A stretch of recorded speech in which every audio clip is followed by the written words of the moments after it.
Welcome to Vinson mathematics. तो आज हम लोग पढ़ने जा रहे हैं बीटा फंक्शन, और बीटा फंक्शन बहुत ही इंपॉर्टेंट टॉपिक है इंटीग्रल कैलकुलस के अंदर में। इसको अगर हम लोग पढ़ेंगे तो हम लोग का बहुत ही हेवी इंटीग्रेशन जो होता है इजीली सॉल्व हो जाता है। ठीक है, तो हम लोग सबसे पहले इसका डेफिनेशन, यूजेज और सिमेट्रिक रिलेशन और एग्जांपल देखेंगे। ये इंट्रोडक्टिव लेक्चर है, इसी के लिए मैं इतना ही बताऊंगा ताकि ओवरव्यू पूरा क्लियर हो जाए, और उसके बाद फिर हम लोग इसका ट्रांसफॉर्मेशन देखेंगे, फॉर्म देखेंगे। ठीक है, तो चलिए शुरुआत करते हैं। सबसे पहले आप लोग को एक एग्जांपल से बताते हैं। ठीक है, सपोज कीजिए आपको इस तरह का इंटीग्रेशन दे दे कोई 0 to 1 x के पावर 9/2। ठीक है, 1 - x के पावर 7/2। अब आप इसका इंटीग्रेशन किस तरह से कीजिएगा, सोचिए। आप लोग सोच रहे होंगे क्या करें, मतलब देखने में कितना डिफिकल्ट इंटीग्रेशन लग रहा है। ठीक है, इसको हम लोग क्या कर सकते हैं, बेसिकली बिना बीटा फंक्शन को जाने सॉल्व करना पॉसिबल नहीं है। ठीक है, ढंग का इंटीग्रेशन है, अच्छा इंटीग्रेशन है, और इतने हेवियर इंटीग्रेशन को जिसको हम लोग नॉर्मली बहुत ही डिफिकल्ट होगा सॉल्व करने में, ठीक है, बीटा फंक्शन का यूज करके इजिली सॉल्व कर सकते हैं। तो सबसे बड़ा बेनिफिट यही है बीटा फंक्शन का। ठीक है, तो बेसिकली किसका फंक्शन हुआ, इंटीग्रेशन के अंदर में कोई फंक्शन है। ठीक है, और फंक्शन है तो फंक्शन क्या होता है, लाइक देखिए एफ एक्स हो गया, एफ एक्स बराबर x+1। ठीक है, तो इसे आप क्या समझ रहे हैं कि एफ एक्स मतलब एक्स का फंक्शन है, मतलब एक्स का वैल्यू यहाँ अगर हम लोग चेंज करेंगे तो क्या होगा, फंक्शन का वैल्यू चेंज हो जाएगा। ठीक है, एक्स का वैल्यू 1 डालेंगे तो फंक्शन का वैल्यू 2 होगा, 2 डालेंगे तो 3 होगा। सिमिलरली अगर हम लोग बोले इस तरह से एफ एक्स वाई, इससे अब आप क्या समझ रहे हैं कि फंक्शन जो है एक्स और वाई दोनों पे डिपेंड कर रहा है। ठीक है, मतलब कि एक्स का वैल्यू चेंज होगा, वाई का वैल्यू चेंज होगा तो फंक्शन का वैल्यू चेंज होगा। लाइक हम लोग बोल सकते हैं x² + y+4। ठीक है, अब यहाँ आप या तो एक्स का वैल्यू चेंज कीजिए या वाई का वैल्यू चेंज कीजिए, क्या होगा, फंक्शन का वैल्यू चेंज होगा। ठीक है, मतलब ये डिपेंड किस पे कर रहा है, एक्स और वाई दोनों पे। लाइक एक्स को 1 और 1 लेते हैं तो फंक्शन का वैल्यू 6 हो जाएगा, एक्स को 0 लेते हैं, वाई को 0 लेते हैं तो फंक्शन का वैल्यू क्या हो जाएगा, 4 हो जाएगा। ठीक है, तो उसी तरह से बीटा फंक्शन भी जो है ये भी किसी चीज पे डिपेंड करता है। ठीक है, तो इस सबसे पहले हम लोग देखते हैं इसको एक्सप्रेस किस तरह से करते हैं। ठीक है, तो आप लोग को पूरा क्लियर हो जाएगा। ठीक, तो ये था इसका बेसिक्स एग्जांपल, जिससे आप लोग को अंडरस्टैंड हो चुका है, समझ में आ चुका है कि कितना डिफिकल्ट इंटीग्रेशन को हम लोग बीटा फंक्शन का यूज करके सॉल्व करेंगे। तो मजा आना चाहिए आप लोग को। ठीक है, मतलब आप लोग को पता चल गया कि मुद्दा क्या है। ठीक है, तो इस मुद्दे तक आते आते आप लोग को बीटा फंक्शन क्लियर हो जाएगा। ठीक है, चलिए।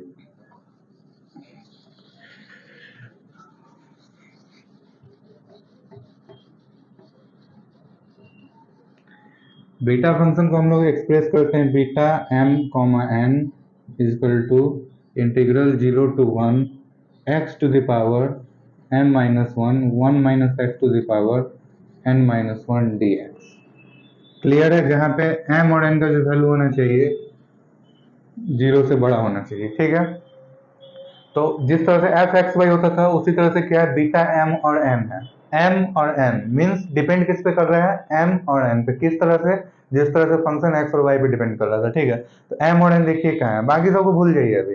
ठीक है, पहले चिड़िया के आंख पे ध्यान होना चाहिए। ठीक है, तो एम और एन कहाँ है, यहाँ यहाँ कहाँ पे है, पावर में। किसके, एम किसके पावर में है, एक्स के। एन किसके पावर में है, 1 - एक्स के। ठीक है, तो क्लियर होता है, फिर से बोलिए, एन किसके पावर में, एक्स के। एन किसके पावर में, 1 - एक्स के। ठीक है, तो मतलब ये जो फंक्शन है एम एन, अगर हम लोग पावर में वैल्यू चेंज करेंगे तो यहाँ पे बीटा का वैल्यू चेंज होगा। ठीक है, क्लियर हो रहा है, मतलब ये जो बीटा फंक्शन है इस पे डिपेंड नहीं कर रहा है, इस पे डिपेंड नहीं कर रहा है। ठीक है, डिपेंड कर रहा है इसके पावर पे। क्लियर हो गया आप लोग को, तो हम लोग बीटा फंक्शन जब भी सोचेंगे तो पावर पे ध्यान जाएगा। ठीक है, अब इसको डिफाइन किस तरह से करते हैं, तो यहाँ x होगा तो यहाँ क्या होगा, 1 - x।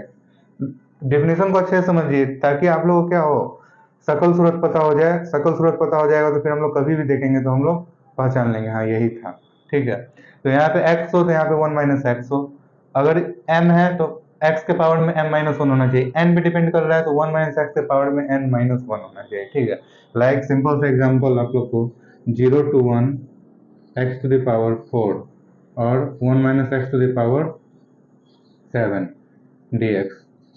आप लोग बोलेगा हाँ बीटा 4, 7 सही है, is it right, no, why, because m - 1 होना चाहिए, तो इसको हम लोग को लिखना होगा 4 को m - 1 के फॉर्म में, 7 को n - 1 के फॉर्म में। ठीक है, तब तो 4 को हम लोग किस तरह से लिख सकते हैं, 5 - 1।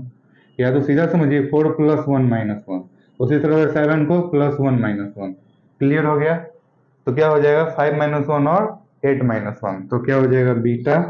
यहाँ पे m का वैल्यू क्या हो रहा है देखिए आप लोग, x to the power 5 minus 1 और 1 minus x to the power 8 minus 1 dx।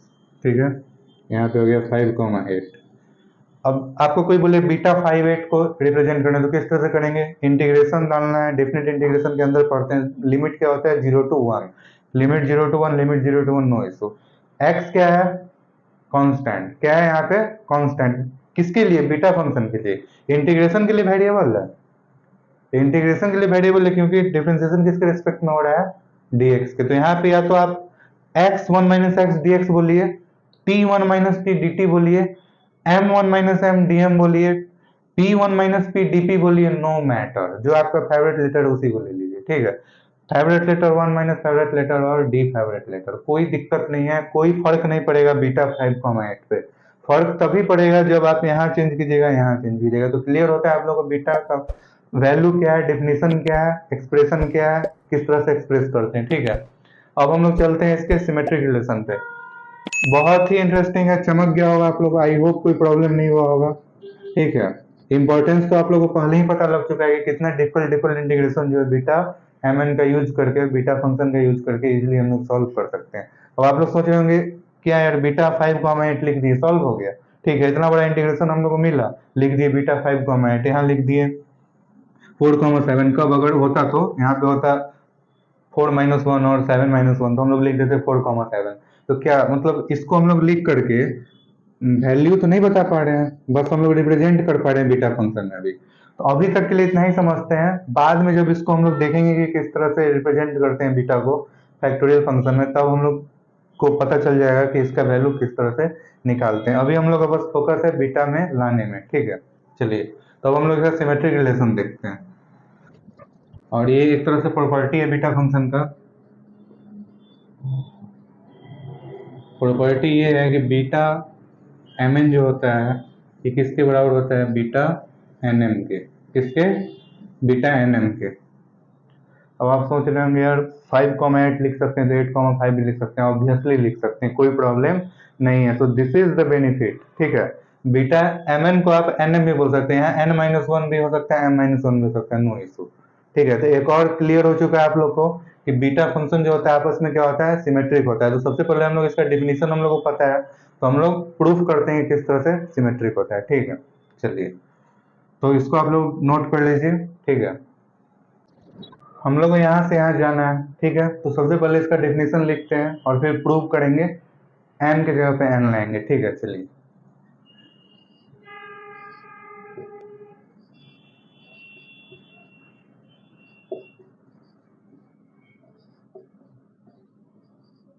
This is the definition of beta m n. Clear हो गया आप लोगों को? डिफिनीशन क्लियर हो गया है, तो अब हम लोग को जानना कहाँ है? एन एम पे। मतलब अगर एन पहले होगा तो किस तरह का दिखेगा ये देखिए, बीटा एन एम को हम लोग किस तरह से लिख सकते हैं? 0 to 1 x to the power n minus one और 1 minus x to the power m minus one d x.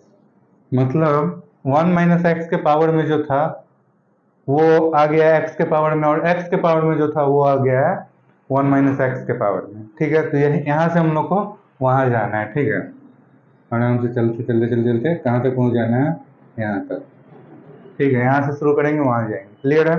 अब किस तरह से जाएंगे तो अप्रोच हम लोग देखते हैं। सोचिए, अब आप सोचना शुरू कीजिए। ठीक है, यहाँ x था, यहाँ 1 माइनस एक्स। सपोज कीजिए कि अगर यहाँ 1 माइनस एक्स होता तो क्या दिखता हम लोग को? 1 माइनस एक्स के पावर में n-1।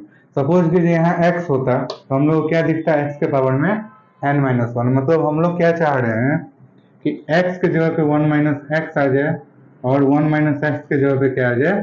x आ जाए। तो हम लोग का काम क्या हो जाएगा? डन। ठीक है, आसान हो जाएगा। ठीक है, अब सोचिए इंटीग्रेशन का लिमिट देखिए, लिमिट देख के चमक जाना चाहिए आप लोगों को। हैशटैग चमक। ठीक है, लिमिट देख के। लिमिट क्या है आप लोग का? 0 to 1। कुछ याद आ रहा है? हाँ वही बचपन। ठीक है, बचपन याद आना चाहिए जो हम लोग बचपन में पढ़ते आ रहे हैं। ठीक है, बचपन में क्या पढ़े थे इंटीग्रेशन में? Kings formula. क्या पढ़े थे? Kings formula. बताता हूँ किंग्स फार्मूला क्या होता है। सिंपल सा बात है, A to B F X D X बराबर क्या होता है? A to B F A plus B minus X D X. ठीक है। कहने का मतलब किंग्स का, राजा का कहना यह था कि जब भी प्रजा को जरूरत हो मेरी, तो मैं एक काम कर सकता हूँ, जहां भी ए और बी है तो ए और बी रहने दीजिए आप।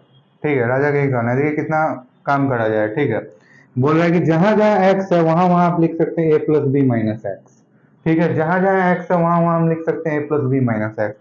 तो अगर सपोज कीजिए लिमिट आपको 0 टू ए होता है तो क्या होगा?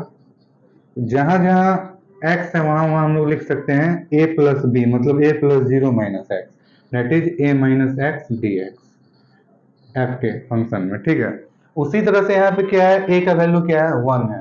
तो हम लोग जहां जहां एक्स है वहां वहां लिख सकते हैं 1 माइनस एक्स। अब एक्स को 1 माइनस एक्स रख रहे हैं तो ये आ रहा है, अरे यार हाँ। यहाँ पे 1 माइनस एक्स रख रहे हैं तो एक्स आ रहा है, अरे यार हाँ। तो क्लियर हो गया। तो just by using Kings formula by property of different integration, हम लोग इस प्रॉपर्टी को यूज करके हम लोग वहां पहुंच जाएंगे। तो this is the proof. Simple सा बात था। ठीक है, इसी के बताइए, सिंपल सा चीज है, इसका नाम रखा गया है प्रॉपर्टी। ठीक है, तो रटना नहीं है, क्लियर होना चाहिए।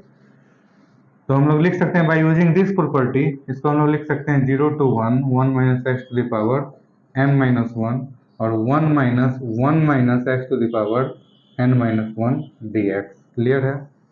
तो हो जाएगा 0 to 1 1 minus x to the power m minus 1 और 1 माइनस 1 कैंसिल, x बच गया n minus 1 d x. This is equal to beta n and m। Clear होता है आप लोग को? तो यही था आज का पहला लेक्चर। बेसिकली आप लोग को मेरा मोटिव यही था कि बीटा फंक्शन क्लियर हो जाना चाहिए। फिर हम लोग बीटा फंक्शन का ट्रांसफॉर्मेशन देखेंगे।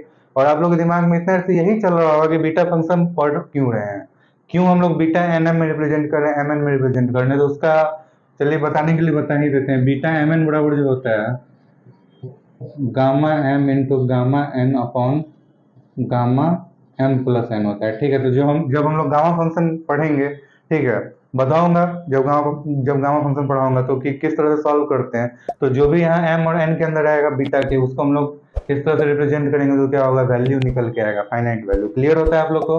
और गामा फंक्शन फैक्टोरियल फंक्शन है, ठीक है, उस पर बाद में जाएंगे।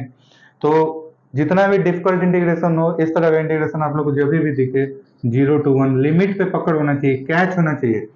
आंख से कैच कीजिए कि डिफिनेशन क्या था, 0 to 1 x to the power m minus 1 और 1 minus x to the power n minus 1 d x. Clear है? और ये किसके बराबर था? बीटा एम एन के बराबर। क्लियर हो रहा है आप लोग को?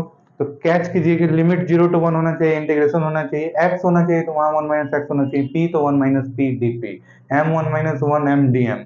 और हम लोग का फोकस किस पे होना चाहिए? पावर पे, कि यहाँ m माइनस 1 और यहाँ n माइनस 1। तो हम लोग बोल सकते हैं हाँ ये बीटा फंक्शन के फॉर्म में है। और फिर हम लोग इसको इतना बड़ा सा इंटीग्रेशन को हम लोग इस तरह से रिप्रेजेंट करेंगे और फिर जो भी है उसको हम लोग इस तरह से सॉल्व करेंगे। ठीक है, तो यही था बीटा फंक्शन। तो आप लोग को अच्छा लगा, लाइक जरूर कीजिएगा, कमेंट जरूर कीजिएगा। ठीक है, thank you for staying so long.